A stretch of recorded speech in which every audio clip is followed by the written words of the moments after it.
पर्दो फेर लगायो है, काबलियरी ओट बैठ कर शाम की चिड़ो खायो।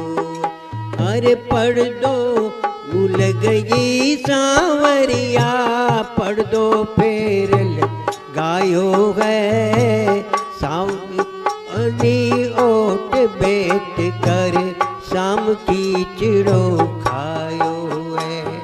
भोले डाले भगतारी ओ, भोले डाले भगतारी, लागे काई थन आट जी, जीमो मारा श्याम दड़ी, जिमावे बेटे जाट की, जिमाव है बेटी जाट की। अरे थाली भर कर लाई रे खींचड़ो ऊपर की बाट की, वो मारा श्याम दड़ी, जिमावे बेटी जाट की, जिमावे बेटी जाट की।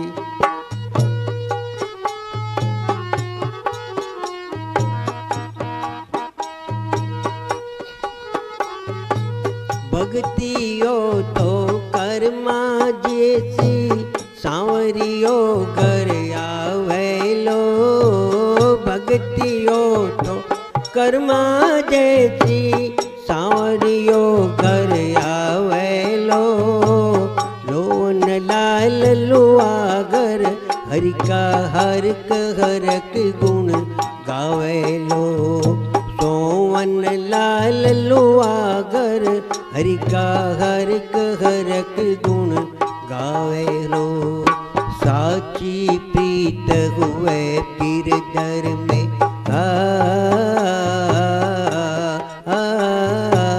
साची प्रीत हुए गिरधर में, मूरत बोले काट की, जीमो मारा श्याम दणी, जिमावे बेटी जाट की, जिमावे बेटी जाट की। हर थाली भर कर लाई रे खींचड़ो थाली भर कर लाई रे खींचड़ो ऊपर की बाट की, जीमो मारा श्याम दणी, जिमावे बेटी जाट की, जिमावे बेटी जाट की, जिमावे बेटी जाट की, जिमावे बेटी जाट की। नारायण नारायण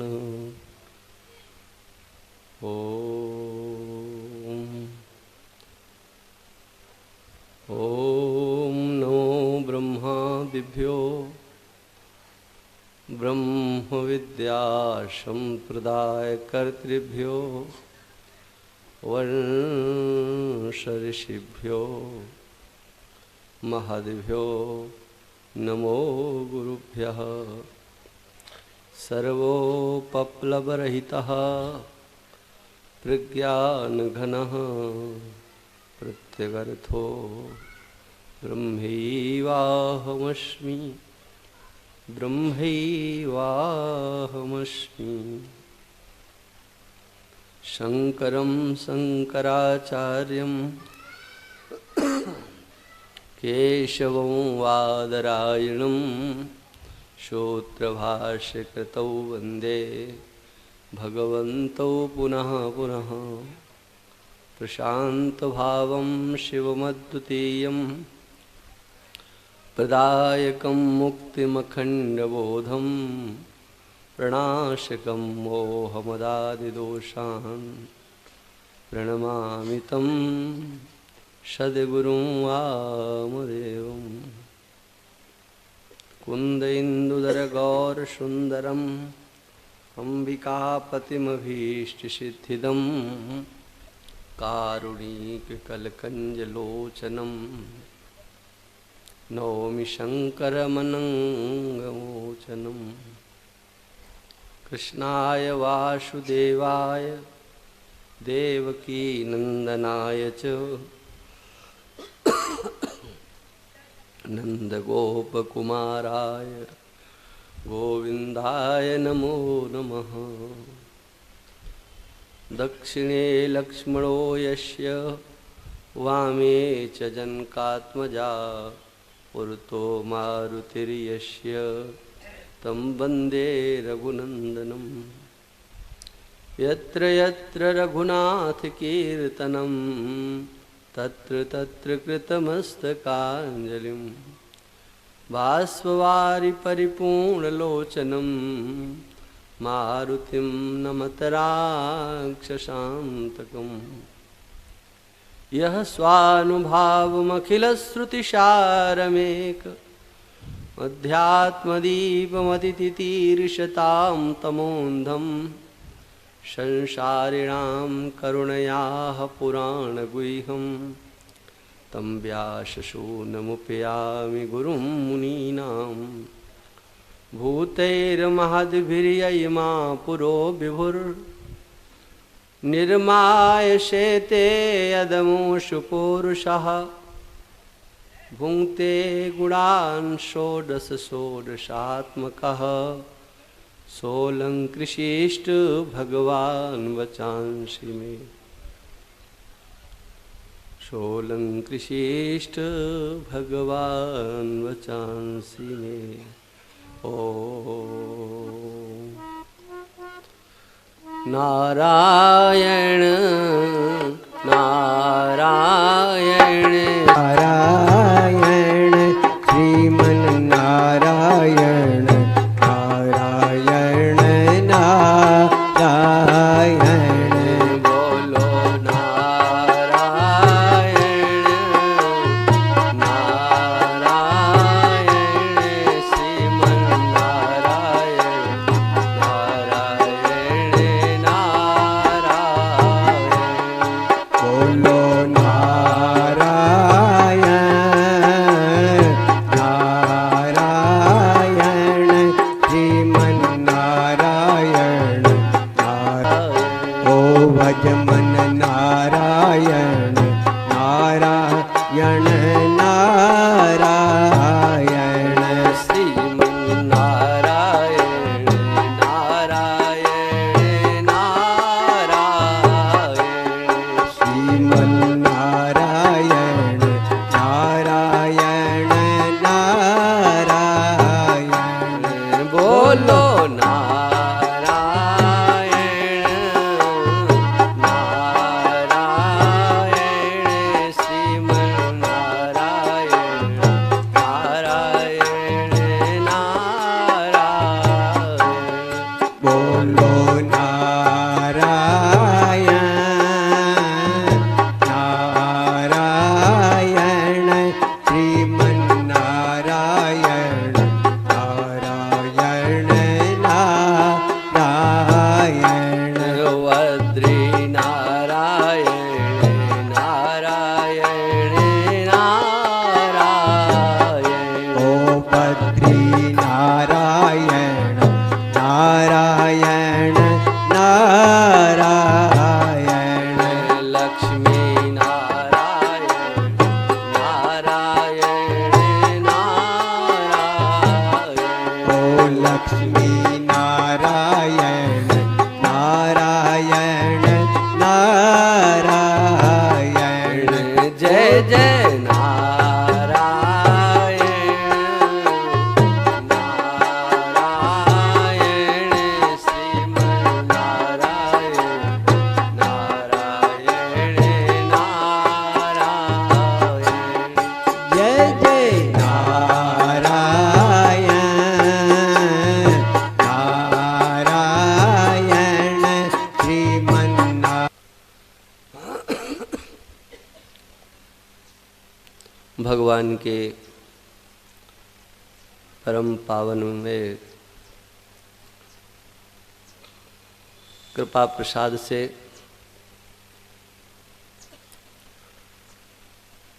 कभी ये संकल्प श्री गौरी शंकर जी ने किया था। नापासर में श्रीमद् भागवत की कथा हो, उनके संकल्प को भगवान आनंद कंद सच्चिदानंद घन श्री वृंदावन बिहारी लाल ने एक समय निश्चित किया। ये ज्ञान सत्र प्रारंभ हुआ और आज इस ज्ञान सत्र का 7वें दिवस का ये समापन सत्र प्रारंभ हो रहा है। देखो, समापन या समाप्ति, ये दोनों शब्द हमारे यहाँ बड़े ही सार्थक हैं। सम्यक आपनम समापनम, हम सत्र को पूर्ण करते हैं, बंद नहीं करते हैं। पुनः प्राप्त करने के लिए सम्यक आपति, सम्यक रीति से पुनः ऐसे सत्र की प्राप्ति हो, इसी का नाम समाप्ति होता है। पुनः इस प्रकार का वातावरण, भगवान की कथा सुनने का सौभाग्य अच्छी तरह से शांत वातावरण में प्राप्त हो जाए, इसी मंगलमय भगवान के कथाओं की ओर हम लोग अब चलेंगे। देखो, मैंने कल भी निवेदन किया था, कोशिश की जाती है अधिक से अधिक भगवान की कथा कही जाए, किंतु फिर भी समय तो समय ही है। अब की इस आयोजन में हमारा स्वास्थ्य, इस शरीर का कुछ अनुकूल नहीं था, इसलिए 2.5 घंटे ही समय लिखवाया गया कि 2.5 घंटे सुबह, 2.5 घंटे शाम। क्योंकि हमारे आसपास रहने वाले आदत से परिचित हैं, वो जानते हैं अगर 3 घंटे लिखाएंगे, ये मैं उनकी बात आज बता रहा हूँ कि वो जो 2.5 घंटे लिखाए गए थे, उसके पीछे यही था कि अगर 3 घंटे लिखाते तो 3 घंटे से आगे ऊपर जाना ही था। जब 2.5 घंटे लिखाने पर 3 घंटे, तो 3 घंटे लिखाने पर 3.5 घंटे, और ऊपर इस तरह से रहता है। हमारी कुछ ऐसी आदत सी हो गई है, लगता है कितना कह लिया जाए। और सच्चाई है कि सार्थकता वाणी की इसी में है। सारा जीवन हम लोग बोलते ही तो रहते हैं, लेकिन उस बोलने की गणना कहाँ है? ईश्वर के, भगवान के दरबार में उस वाणी की कीमत है क्या? उसकी कोई कीमत नहीं है। सज्जन, संत, महापुरुष, भक्तजन उसी वाणी की कीमत करते हैं जिस वाणी से भगवान के गुणानुवाद गा लिए जाएं, परमात्म चिंतन कर लिया जाए, आत्मचिंतन कर लिया जाए। और मैं तो आप लोगों के सामने कुछ अपनी प्रशंसा की दृष्टि से नहीं कह रहा हूँ, मुझे तो ऐसा लगता है कि ये वाणी उसकी ही है। और कई बार मेरा संकल्प होता है, मैं व्यास गद्दी पर बैठ करके ये बात कह रहा हूँ कि अब मैं बस इतिश्री कर दूँ, भगवान के हाथ जोड़ लूँ, जितने गुणानुवाद गाने थे गा लिए हैं, लेकिन साहस नहीं जुटा पाता।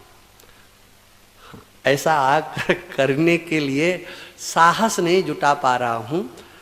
नहीं तो मुझे जो कार्य करना होता है वो एक बार में खुली सभा में घोषणा कर देता हूँ अब ऐसा नहीं करूँगा, लेकिन इस बात के लिए कई बार संकल्प उठता है। अभी भी एक दिन मैं लक्ष्मी नारायण जी से इस बात को कह रहा था कि अब ऐसा लगता है कि बस हो गया, बहुत कथाएं हो गई, गा लिए भगवान के गुणानुवाद, अब उपराम होते हैं। लेकिन ये ईश्वर की इच्छा है, जब तक है वो जो चाहेंगे वो होगा। हमने अपने इस शरीर में, इसी जीवन में ऐसा भी अनुभव किया कि एक बार मेरी वाणी काम करना बंद कर गई। हम अमृतसर में प्रवचन करने के लिए गए थे, बहुत पुरानी बात, लगभग सन 88 की बात है। हमारे महाराज श्री के सानिध्य में एक सत्र होता था, तो उसमें गया था। अचानक रात्रि में लगभग 9 बजे वाणी शून्य हो गई। हमारे साथ स्वामी जी रहते थे, उन्होंने आकर देखा तो मैं इशारा कर रहा था, लेकिन उस समय भी हमको घबराहट नहीं हुई। ये आया कि चलो अच्छा है, बहुत दिन हो गए बोलते बोलते, बस अब मौन होकर के भगवान का नाम लेंगे, नहीं बोलेंगे नहीं बोलेंगे। बस ऐसा मन में आया, कोई भय नहीं हुआ या हम नहीं बोल पाएंगे, नहीं, बिल्कुल नहीं। ईश्वर की इतनी बड़ी कृपा कि अचानक वाणी का बंद हो जाना, और उसमें भी हमारे अंदर किंचित मात्र कोई भय नहीं हुआ। अस्पताल में ले जाया गया और कहीं शरीर में कुछ नहीं था, 2 दिन तक भर्ती रहा। पुनः तो आज मैं जो कुछ कह रहा हूँ या कहीं कुछ भी कहता हूँ, किंचित मात्र भी मेरे मन में नहीं आता है कि मैंने अपनी वाणी से कुछ कहा है। बार बार यही लगता है कि ये वाणी उसी की है, उसी के गुणानुवाद हैं, और वही कहला रहा है, वही सुन रहा है ना। इसलिए आप लोग इस बात के लिए क्षमा करना, कुछ कथाएं छूट भी जाएं तो भी फिर कभी भगवान की कृपा होगी, कहीं कथा होगी, उसमें हम इधर की कथाएं उधर करके और फिर आप लोगों को सुना देंगे। देखो, इसमें बलराम जी का चरित्र मैंने आपको प्रातःकाल द्विविध इत्यादि का उन्होंने उद्धार किया। इसमें बलराम जी का जो चरित्र है बहुत कम है, उनकी लीलाएं इसलिए कम हैं कि इसके वक्ता स्वयं बलराम जी ही हैं। कैसे हैं? उन्होंने सूत जी महाराज का नैमिषारण्य में वध कर दिया था। ऋषियों ने कहा कि आपने ऐसा क्या किया, क्यों किया? हमने तो इनको आसन देकर के एक दीर्घ सत्र में भगवत चर्चा करने के लिए बैठाला था, अब मेरा ये सत्र अधूरा रह जाएगा। श्री बलराम जी ने कहा कि अधूरा नहीं रहेगा, पूरा तो मैं कर दूंगा। तुरंत उनके पुत्र को बुलाया और उसी व्यास गद्दी पर बैठाल दिया और उसके मस्तक पर अपना हाथ रखा और कहा, बेटा बस जो सूत जी जानते थे वो तुम सब कहोगे। माने, लेकिन इतना, जब वही वक्ता है सूत जी के पुत्र के रूप में, तो अपने मुख से अपनी प्रशंसा या अपनी गाथा वो कैसे कहते? इसलिए बहुत कम कथाएं श्री बलराम जी की हैं तो भगवान कृष्ण के साथ हैं। किंचित मात्र 1-2 कथाएं ही भागवत में, हाँ, आप लोग उनकी देखेंगे। जब भगवान ने भौमासुर का वध कर दिया और भौमासुर के जेल में जो बंद 16,100 देवियां थीं, उनको लाकर के द्वारका में विवाह किया, तो ये समाचार श्री नारद जी को प्राप्त हुआ। अब नारद जी विचार करने लगे, 8 पहले और 16,100 ये तो 16,108 देवियां और इतने उनके महल। अब ये कहाँ कहाँ कैसे कैसे रहते होंगे, कैसे इनका व्यवहार होता होगा, चलो देखें चल करके। आज श्री नारद जी महाराज द्वारका में आए और सबसे पहले रुक्मिणी के महल में गए। भगवान ने रुक्मिणी के महल में विराजमान थे, उठ करके उनका स्वागत किया, पूजन किया। महाराज आइए प्रसाद पाएं। कहा नहीं नहीं, आज तो हमको जल्दी है, हाँ फिर कभी देखेंगे। सत्य मामा के घर में गए, वहाँ पर भी भगवान। कालिंदी के घर में गए, वहाँ पर भी भगवान। जहाँ जाते थे वहाँ पर भगवान के उनको दर्शन होते थे। कहीं कहीं भगवान पूजा करने के लिए बैठे हुए हैं, कहीं भगवान अग्निहोत्र कर रहे हैं, कहीं भगवान बच्चों को गोद में लेकर के खिला रहे हैं, कहीं पर अपने आयुधों को ठीक कर रहे हैं। ऐसा कोई घर नहीं था जहां पर नारद जी ने भगवान को नहीं देखा और भगवान ने नारद जी को नहीं देखा। जहां जाते वहीं भगवान सब काम छोड़ करके नारद जी का स्वागत करते, उनके पूजन करते और बस आगे बढ़ जाते। 16,108 घरों में भगवान को देख करके नारद जी दंग रह गए। ये क्या लीला है।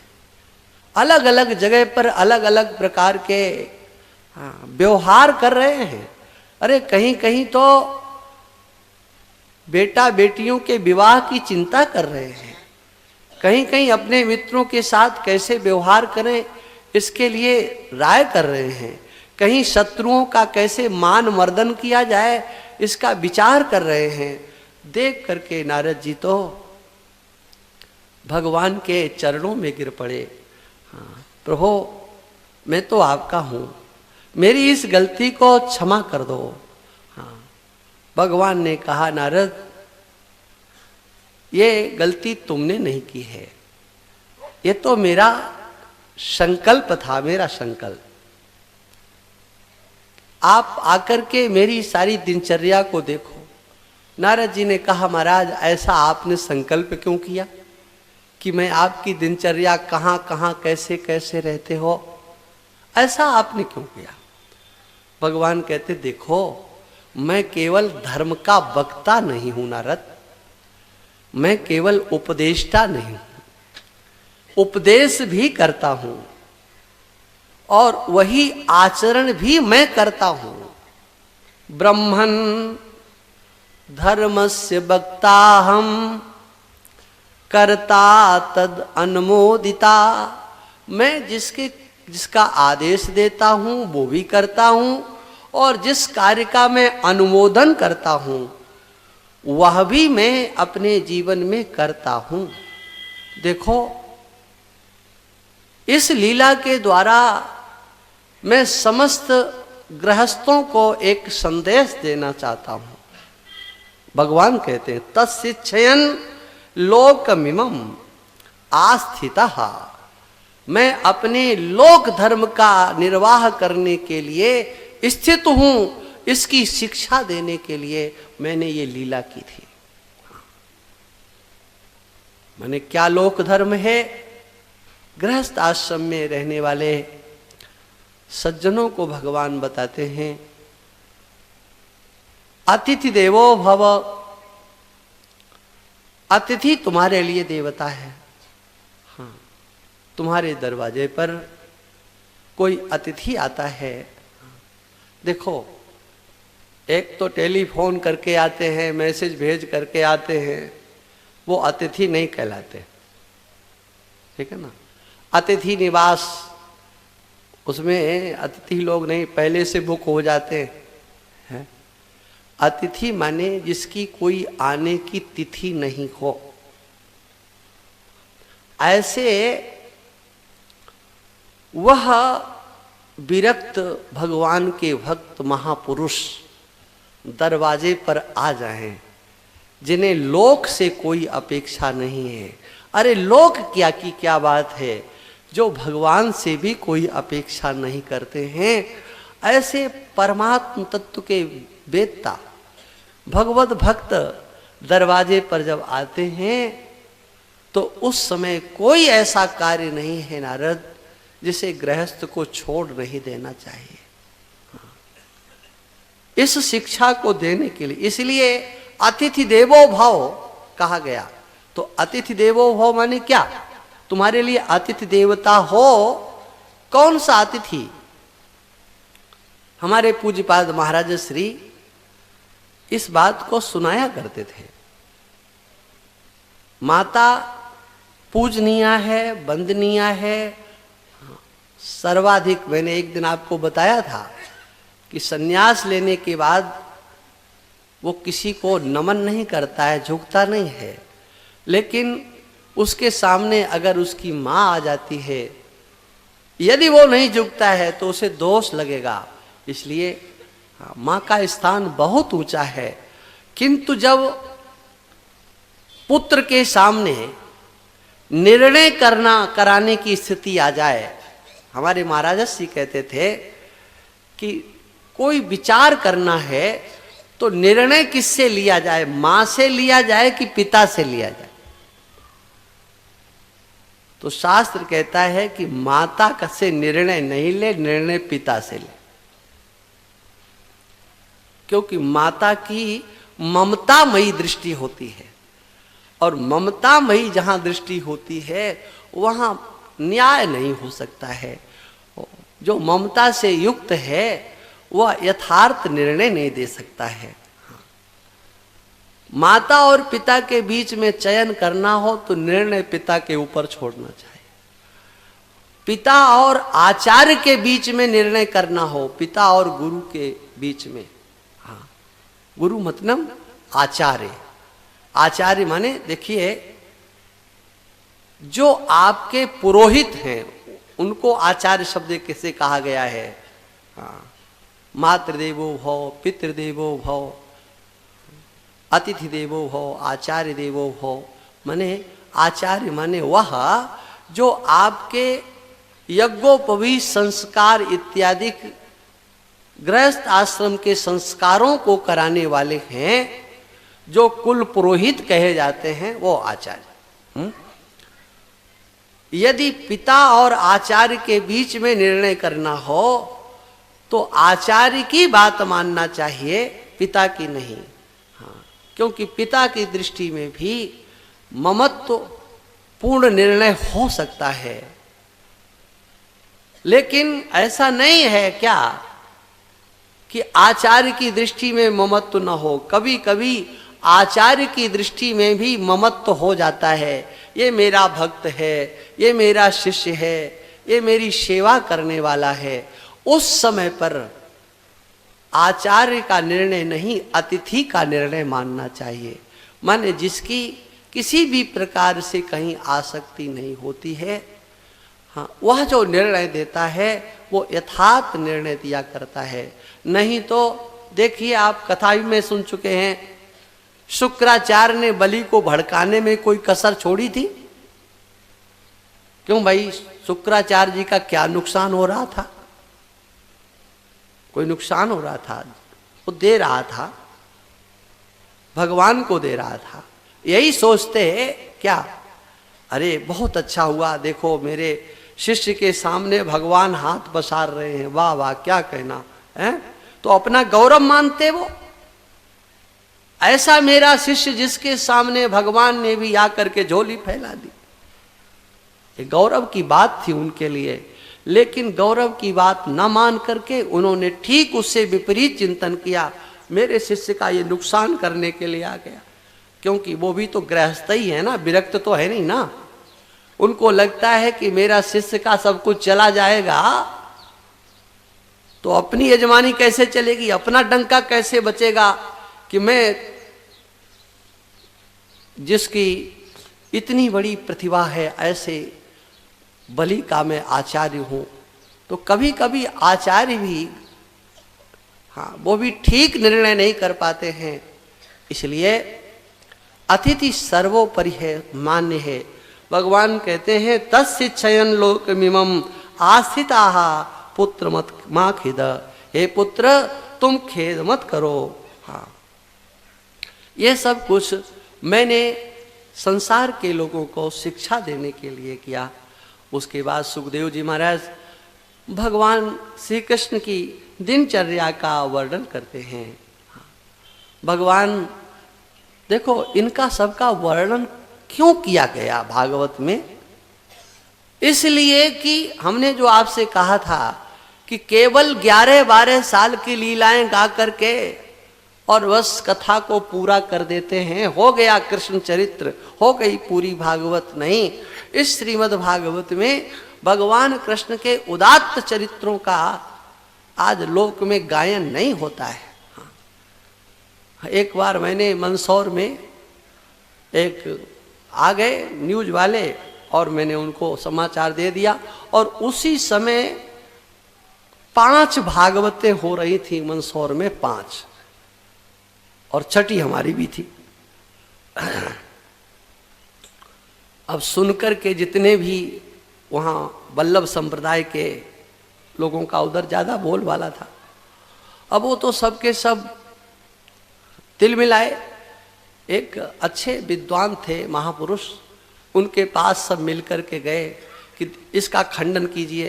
देखिए, इन्होंने तो, हम लोग तो बाल रूप के उपासक हैं और इन्होंने तो सब पर पानी फेर दिया है। वो समझदार थे, उन्होंने कहा खंडन तुम ही जा कर के करो, इन्होंने जो प्रश्न छेड़ा है इसका उत्तर हम लोगों के पास नहीं है। हम बाल रूप के उपासक हैं, इसका मतलब 112 साल के चरित्रों को खा जाएं? ठीक है, बाल रूप की उपासना करो, लेकिन 112 वर्ष भगवान ने कुछ किया है, समाज को कुछ दिया है, मानव जाति के लिए उन्होंने क्या किया है, क्या आदर्श उपस्थित किया है। हाँ, नहीं, हमारे भगवान तो 10 बजे उठते हैं। हाँ, आप जानते हो बिहारी जी का मंदिर कब खुलता है? हाँ, हमारे वृंदावन में बिहारी जी जरा लेट ही उठते हैं, वो जल्दी नहीं उठते हैं। तो वहाँ के लोग ये कहते हैं कि जब हमारे भगवान लेट उठते हैं तो हम भी लेट उठेंगे। हाँ, ऐसा बोलते हैं। और बात उसमें कुछ थी दूसरी। देखो, हम आपको बताएं, ये आवाज जो आ रही है, आज आप लोग माताओं थोड़ी तपस्या और कर लो। बड़ी आपने तपस्या की, इन पंखों को बंद करा दो दया करके, आवाज नहीं आए, नहीं तो आप भी नहीं सुनेंगे, हम भी कुछ नहीं सुनेंगे।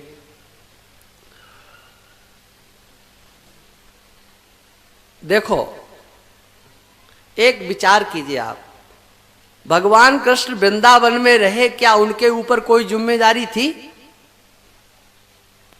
कोई जिम्मेदारी नहीं थी। अच्छा, द्वारका में रहे, कोई जिम्मेदारी थी कि नहीं? वृंदावन में कोई जिम्मेदारी नहीं थी, द्वारका में सारी जिम्मेदारी भगवान की थी। उन समस्त जिम्मेदारियों का निर्वाह करते थे। आज लोग काम के नाम पर, हाँ, बोले काम ज्यादा है इसलिए लेट आते हैं, लेट खाते हैं, लेट सोते हैं, लेट उठते हैं। हाँ, भगवान कृष्ण की इस दिनचर्या को देखो। भगवान ब्राह्म मुहूर्त में उठते हैं, ब्राह्मे मुहूर्ते उत्थाय वायु पस्पृश्य माधवा। सुखदेव जी वर्णन करते हैं, वो ब्राह्म मुहूर्त में उठ जाते हैं, कमरे से बाहर, अपने निवास स्थान से बाहर खुले हुए वातावरण में जाते, प्रसन्न चित्त होकर के वो ध्यान करते थे। ध्यान, नहाना धोना नहीं, सबसे पहले वो ध्यान करते हैं। दध्यौ प्रसन्न करणम,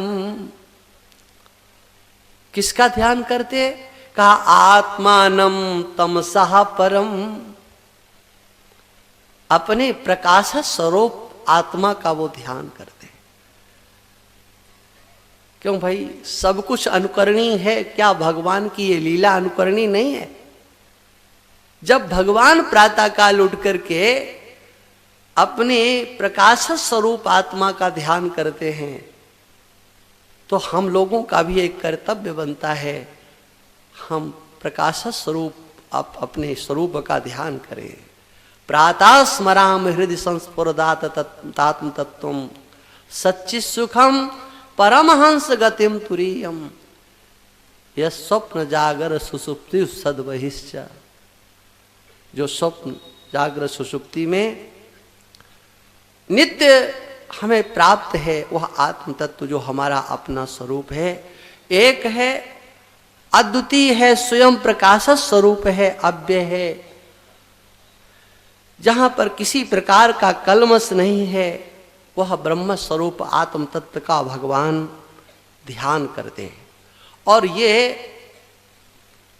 अपना ध्यान करने के लिए भगवान हमको सबको प्रेरित करते हैं। और इसीलिए भगवान ने भगवद गीता में सबसे पहले आत्म स्वरूप का कथन किया।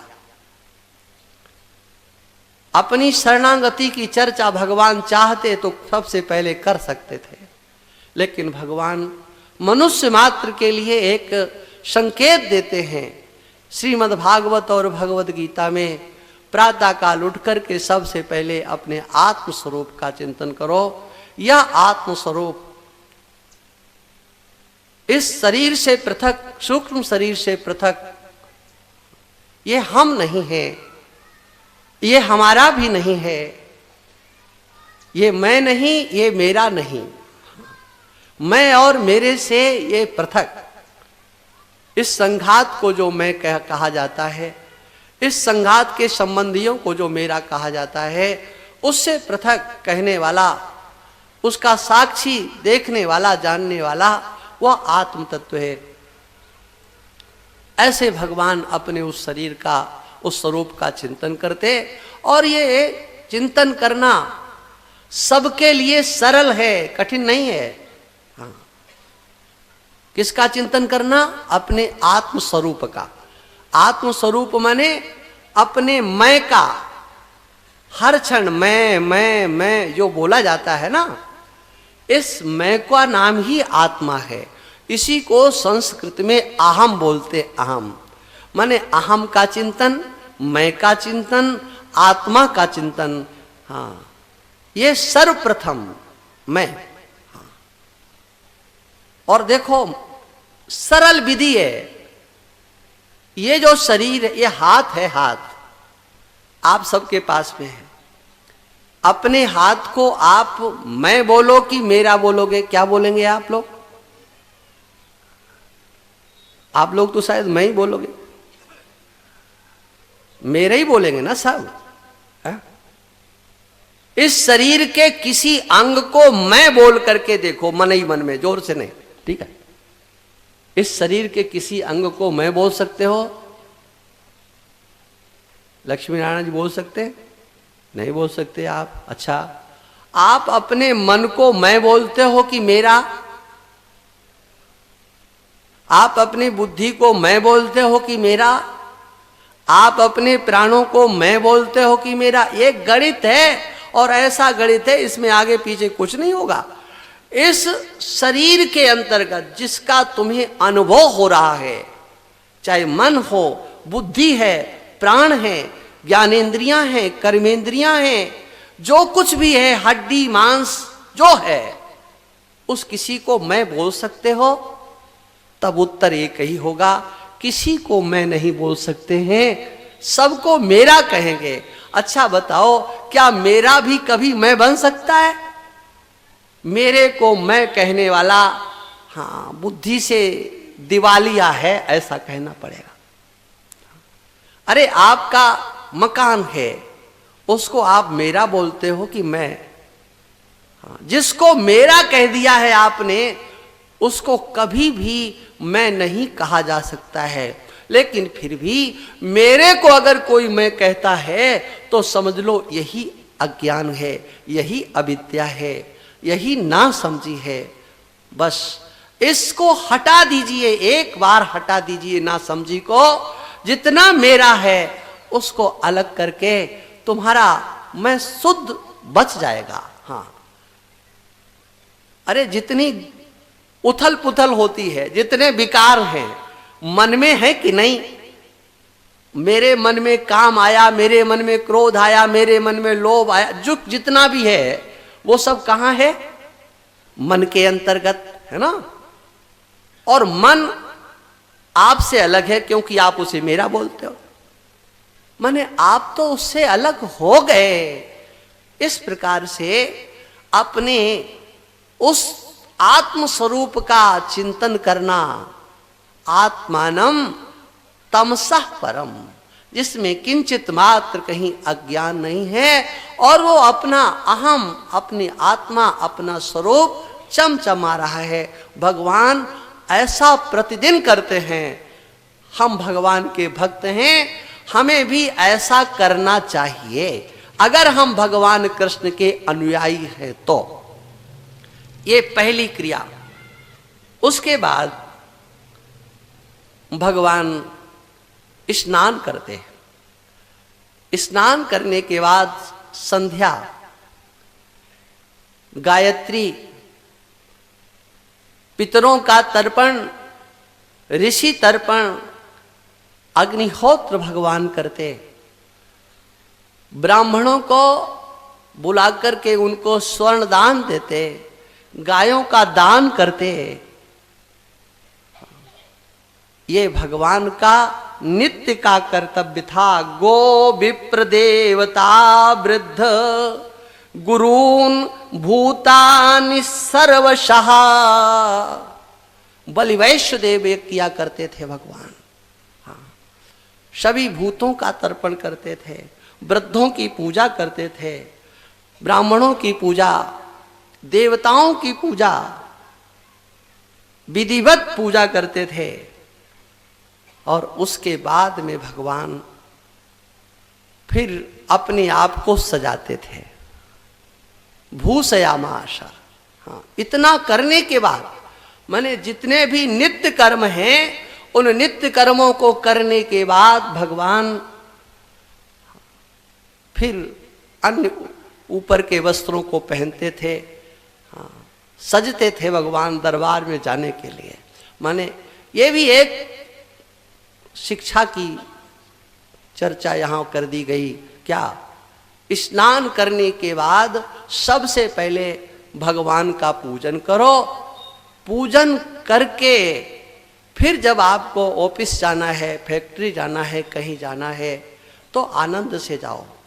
माताओं के लिए भी एक ये शिक्षाप्रद बात है। क्या? स्नान करने के बाद पूजन करना चाहिए। श्रृंगार करना है, अपने को सजाना धजाना है, तो भगवान की पूजा करने के बाद मंदिर में भी जाना है तो श्रृंगार करके नहीं, स्नान करके सबसे पहले मंदिर में भगवान का पूजन कराओ, दर्शन कराओ, परिक्रमा कराओ। उसके बाद फिर हाँ, देखो गोस्वामी जी ने कितना सुंदर वर्णन किया। जानकी जी पूजा करने के लिए जाती है तो सबसे पहले गई सरोवर में स्नान किया। मज्जन करी सर सखिन समेता, गई मुदित मन गौरी निकेता। स्नान किया और स्नान करके सीधे मंदिर। ये नहीं कि मंदिर जाना है तो बहुत सज धज करके जाओ।